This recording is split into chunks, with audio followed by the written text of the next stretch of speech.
Ukrainians pray for an end to the Zelenskyy regime's crackdown on Christianity in Kiev. With gang violence at an all-time high in Chicago, why is Chicago's Cardinal Archbishop Supich behaving like a gangster against Latin Mass Catholics? First, they had to break down the doors of their own church. But tonight, good news out of France. The bishop ends the standoff with traditional Catholics. Hey, what's going on in Spain? Look out, globalists. The Christians are coming back, and they're bringing God with them.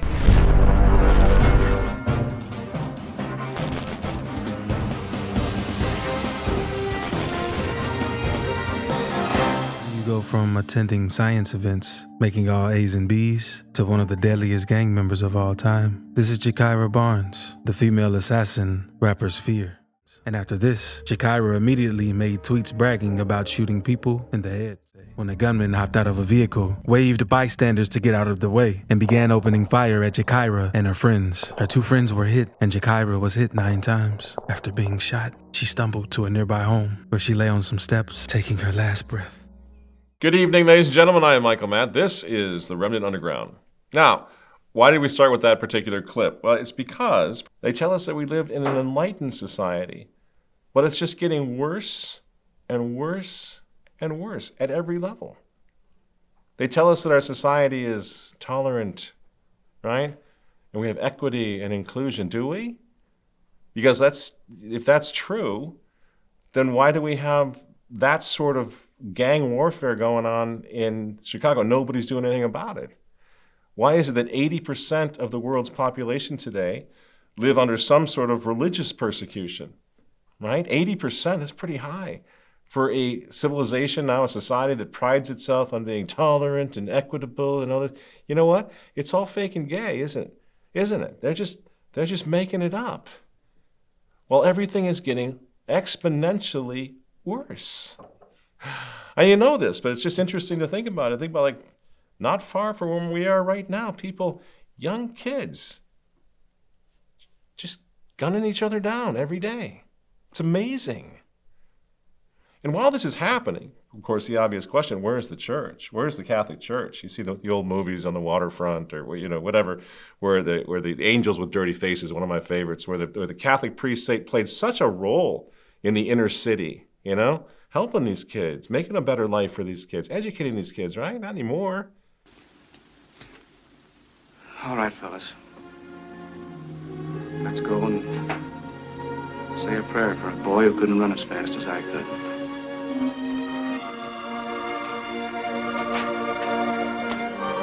You even have the Pope out there every day talking about equity and inclusion, whatever that means. Climate change, man. In a video message delivered yesterday to the United Nations Climate Action Summit, the Holy Father called the issue, quote, one of the principal challenges we have to face. Well, that's happening to the kids in Chicago and Los Angeles and New York and Minneapolis. The Pope couldn't possibly be any more out of touch, right? That's one of the reasons I get really upset with that guy.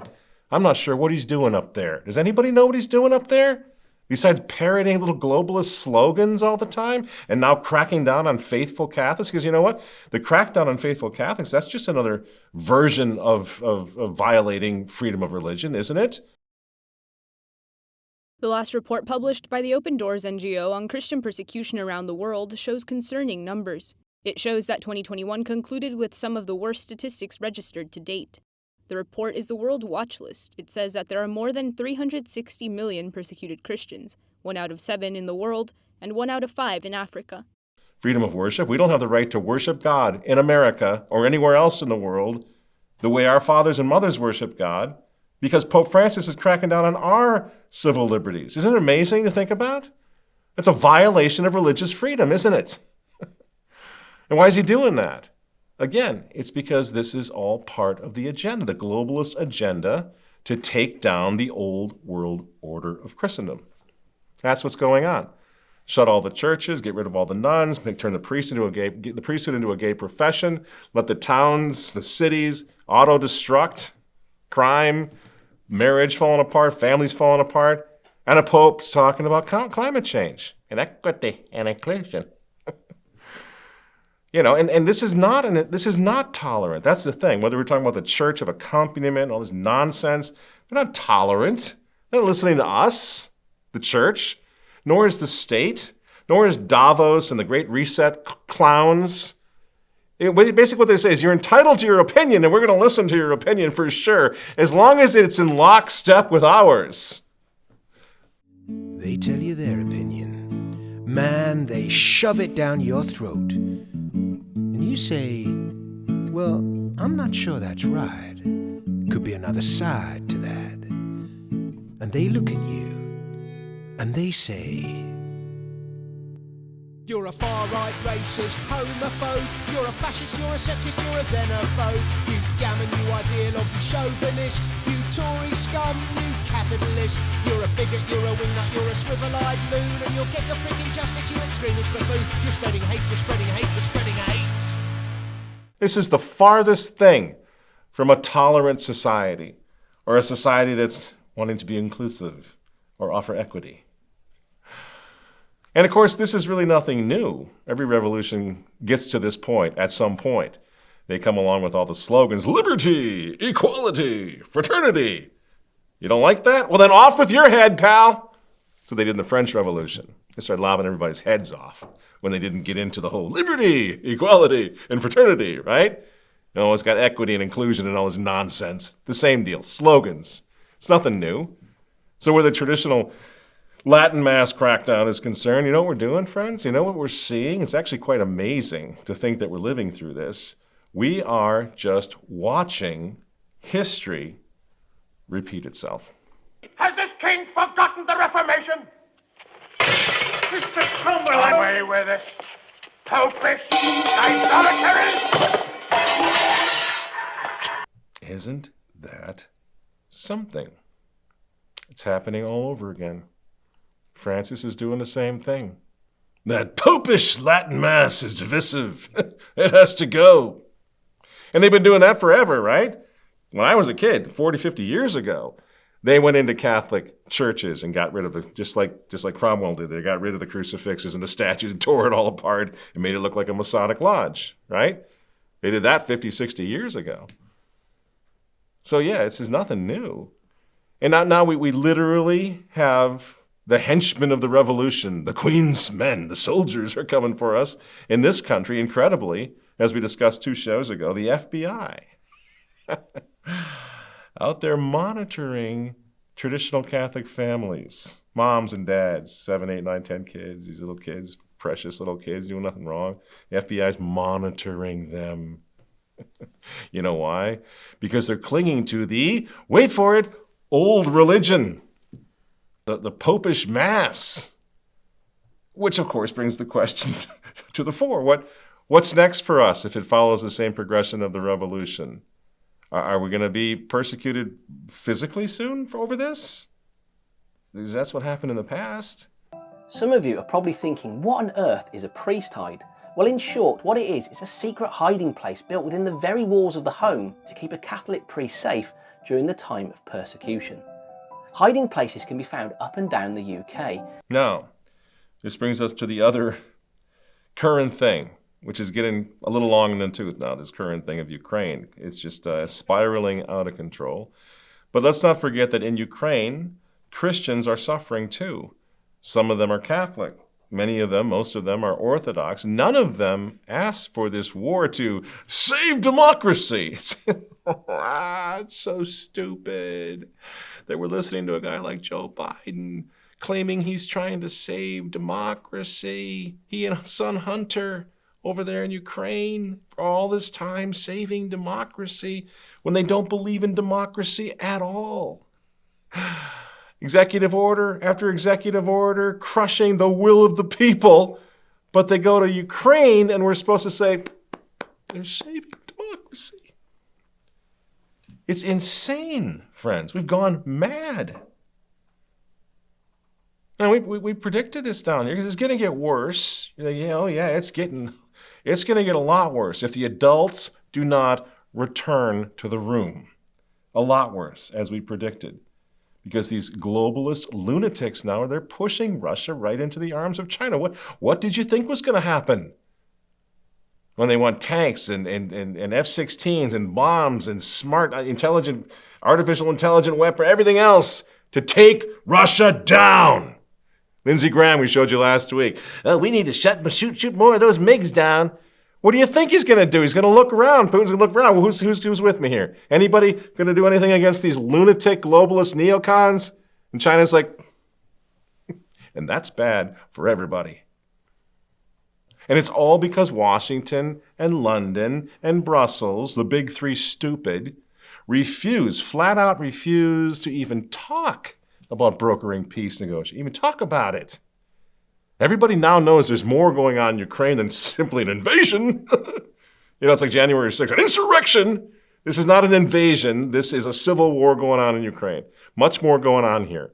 So shouldn't we be sitting down like adults and having negotiations, talking this thing out, seeing if something instead of just wiping out more and more Ukrainians every day, blowing everything up, trying to expand the war into Eastern Europe further?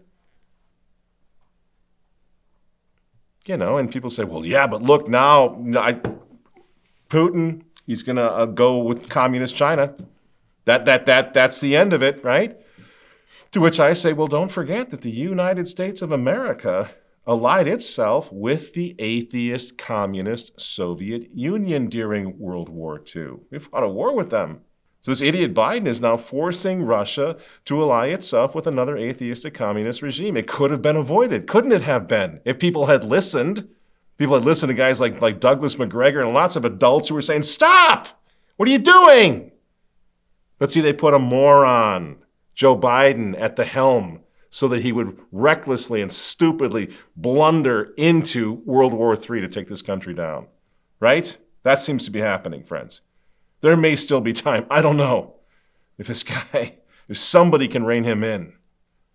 Because let's face it, if the globalists truly want to take down America, and that seems to be what they've wanted to do for some time, that seems to be what was going on with that last administration, right? He's going to make America strong. Take him out. Operation Take Him Out, right? These same clowns, if they want to take America down for real, what about World War III? What about we let Joey Biden start World War III with Russia and China? That's going to work out pretty good, isn't it? Well, America already under Biden is committing national suicide in every moral, spiritual, and now political and economic way. Well, let's just have Russia and China finish it off. You guys in favor of this still? Are you still standing with Ukraine? In contrast to Soviet times, pride marches have been held in Ukraine since 2015. Police escorts are present thanks to President Volodymyr Zelensky's government, which backs free speech and assembly for the LGBT+ community. But the threat of a Russian invasion endangers that progress, says Freedom House. Russia is one of the most repressive countries in the Eurasia region when it comes to LGBT+ rights. So that's what we're fighting for? Really? Державні смартфони вже стала невід'ємною частиною модерності українців. Весь світ дивиться на Україну як на трансцентрну цифровізацію. And while they're doing that, just to be sure, the Zelenskyy regime is also kicking out Christian monks, shutting down Christian churches, just for good measure. In fact, he just ordered 100 Christian monks to leave the Kiev Caves monastery. God knows why. This is in Kiev, not Moscow. It's not Russian Orthodoxy, it's Ukrainian Orthodoxy. And here, friends, is how the Ukrainian Christians in Kiev responded to the defender of democracy. Glory to Ukraine.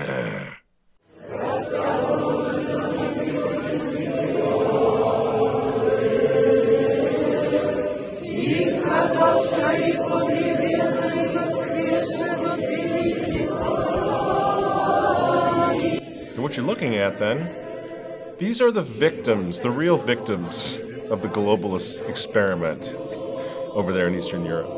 Now I know these people. I know that song, that hymn. I used to sing that with them when I was a child because I went to the Liturgy of St. John Chrysostom for 10 years. So does my heart go out to the Ukrainian people? It certainly does. Just watching and listening and seeing them brings tears to my eyes. They are the victims. They're the ones. They're the collateral damage of all this.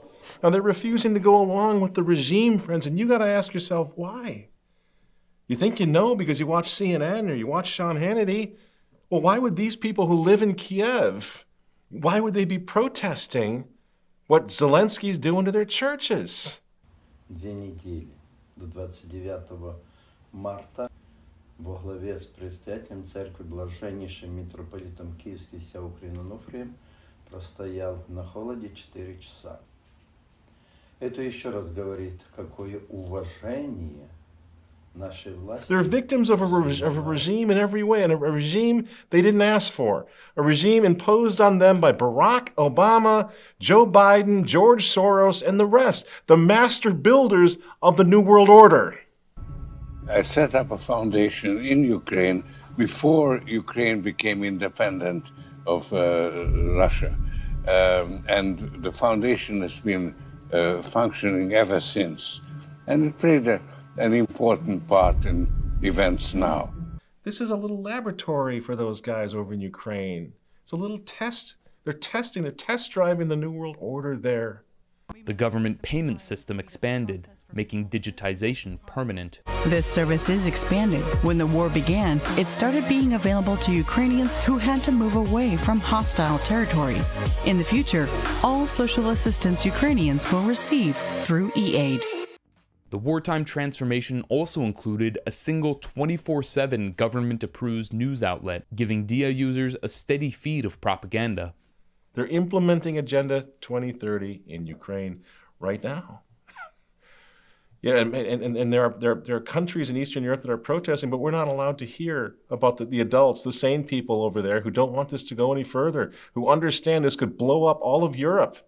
Many, many millions of people could die with the game that's being played right now.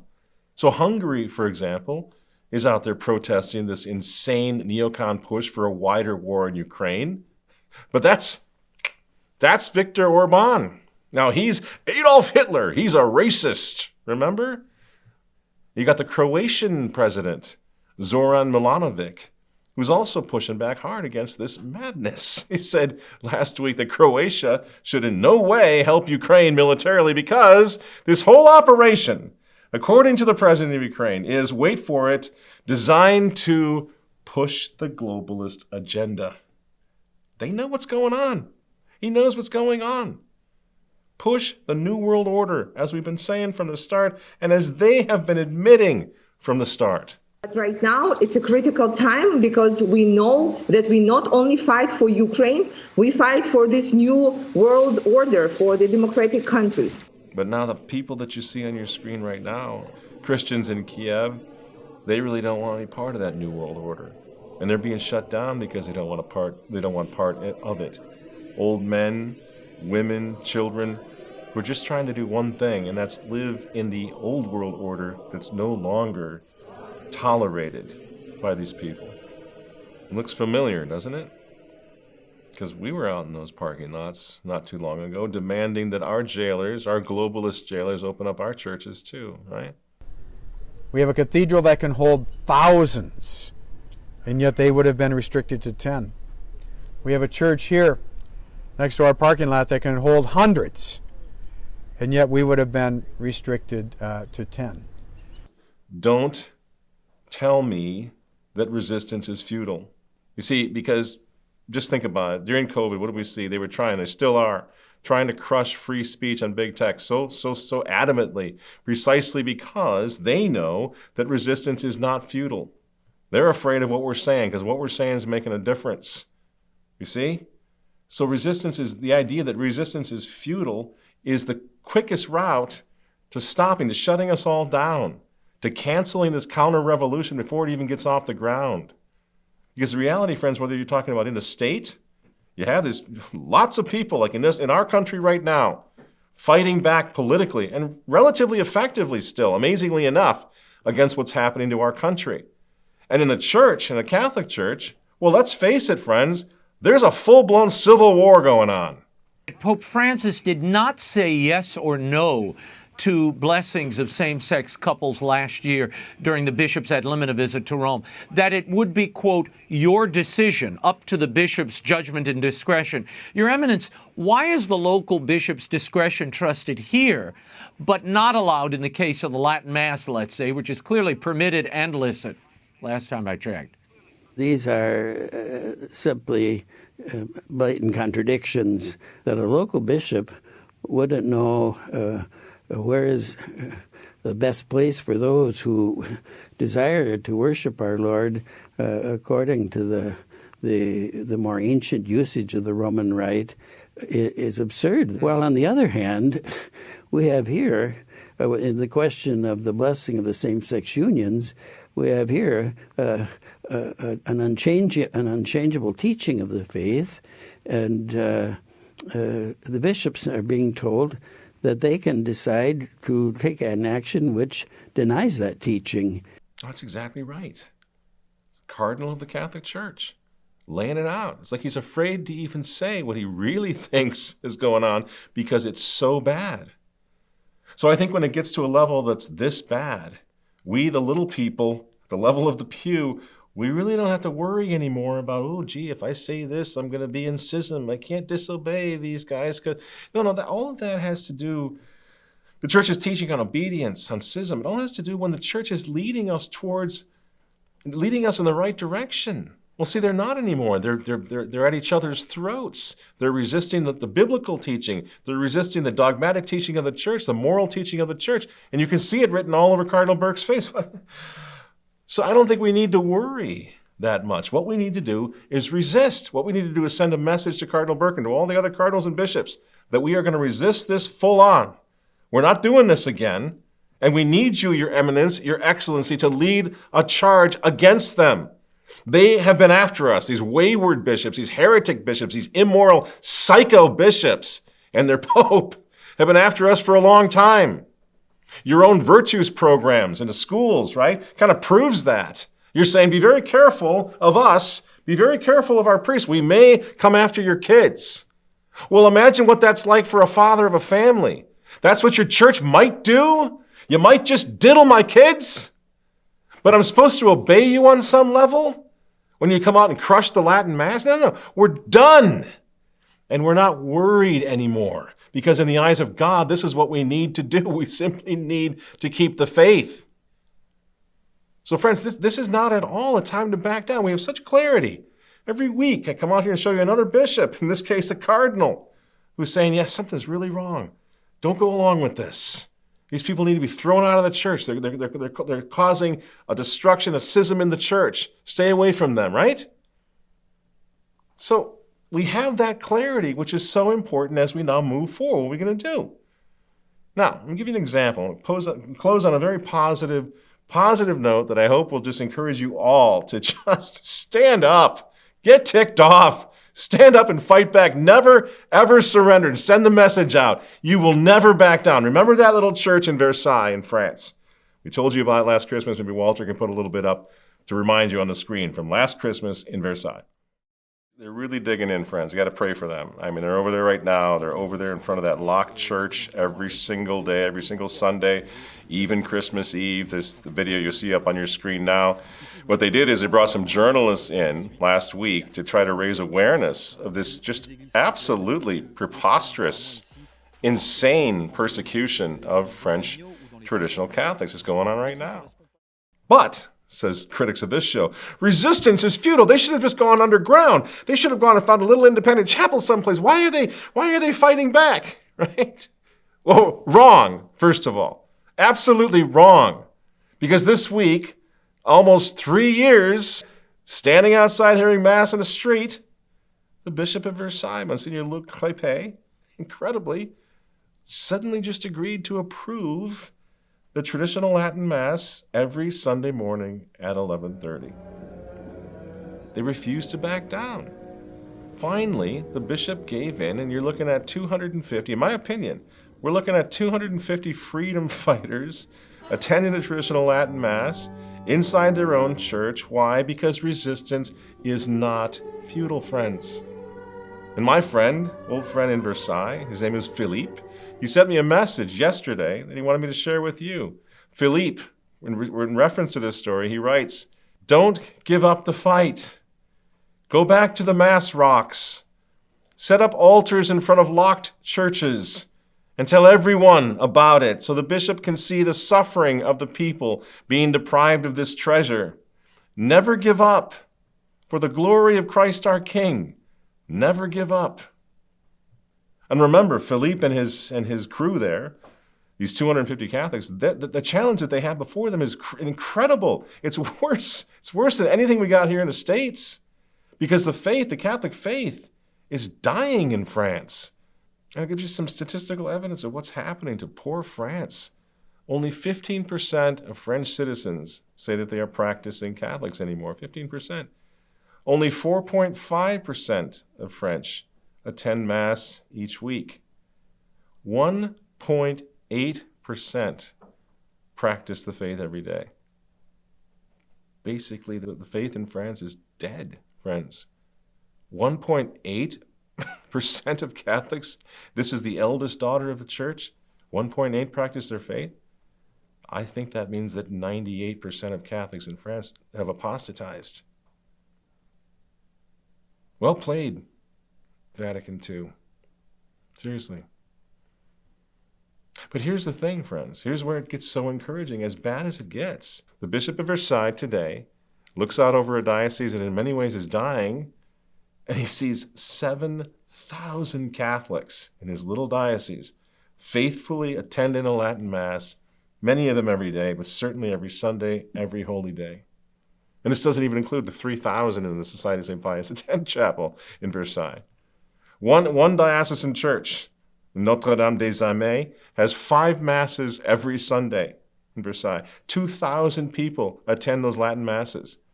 The Fraternity of St. Peter, their parish in Versailh, Lady of the Immaculate Conception, 4 Masses, 2,000 parishioners.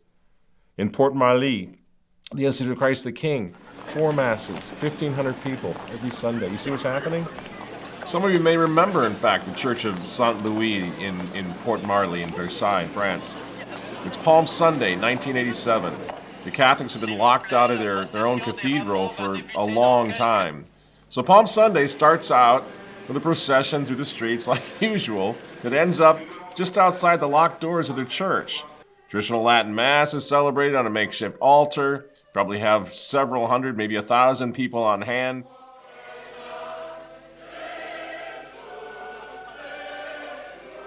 And then, as the people sang the Christus Vincit, some of the men, apparently taken by the Holy Spirit, approached the doors of the church that were not only locked, but also bricked closed from the inside. And the singing continues. Christus Vincit, Christus Regnat, Christus Imperat. They sing at the top of their lungs, Christ conquers, Christ reigns, Christ commands the persecuted Catholics in this case to break down the entrance to their own church.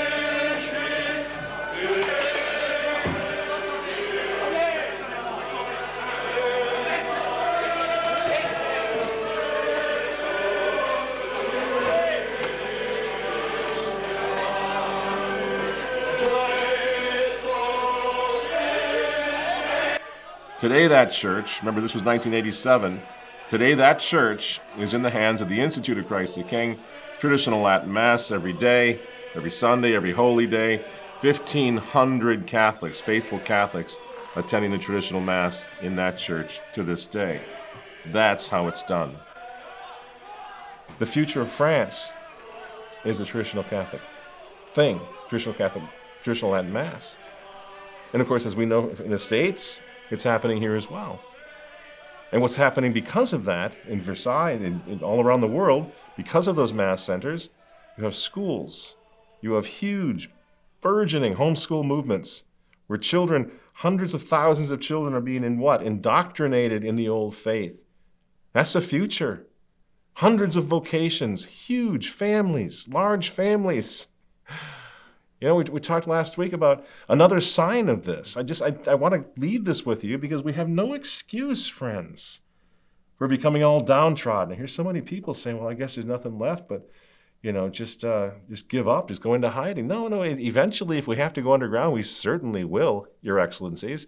But that's not going to happen right now because good things are happening. Good bishops are standing with us. So we talked last week about the Chartres pilgrimage. This is the front line in this war for tradition and Catholic restoration. The Chartres pilgrimage over in France, 20,000 young people, representatives of the clans all around the world coming together for a high-profile traditional Mass in Notre-Dame de Chartres. This is a major event. It represents a history-changing movement for the Church, for the whole world. And the spirit of that thing, friends, please do not let the Chartres pilgrimage belong only to those who are graced to be able to attend. That's not the point. This is for all of us. This is for you. It's for everyone in the whole world. We have this front line. We have these clans that will come together for this at this event to signal fealty to Our Lady, fealty to Jesus Christ our King, and to the traditions of the Catholic Church, right? And that spirit, friends, is contagious. I've seen it spread all over the world. It's spread to Aurysville. It's spread to our country, to the U.S. It's spread up into Canada, Australia, South America, Europe, right in Spain. Right now, Notre Dame de Chrétienté has got a whole new branch, Our Lady of Christendom in Spain. We'll throw the website up there. I want you to pursue them. Contact them. If you speak Spanish, support them. Now this year, in Spain, our Spanish brothers, traditional Catholic brothers and sisters, they anticipate so many new recruits, so many pilgrims, that they're actually going to meet with our team in France to discuss the logistics of how to accommodate so many new pilgrims in Spain, friends. It's only 2 years old. It's just exploding over there. The Spanish pilgrimage of Our Lady of Covendonga. And it was born, by the way, in the middle of COVID, the darkest time any of us can remember. Our Spanish brothers and sisters said, we got to do something. We can't give up. We got to go start something big. And they did. In the middle of that insanity, and this is what it looked like.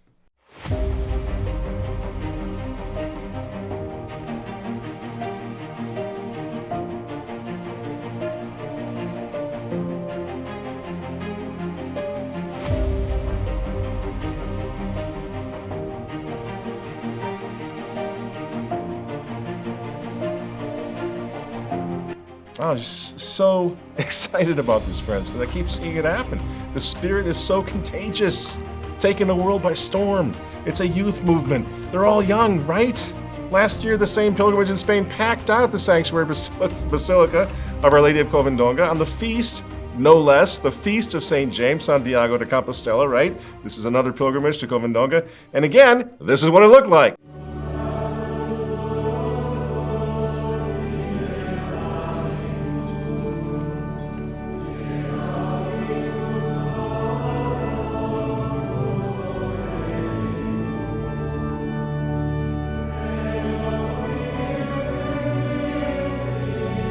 What you're seeing here is the stuff of which counter-revolutions are made, friends.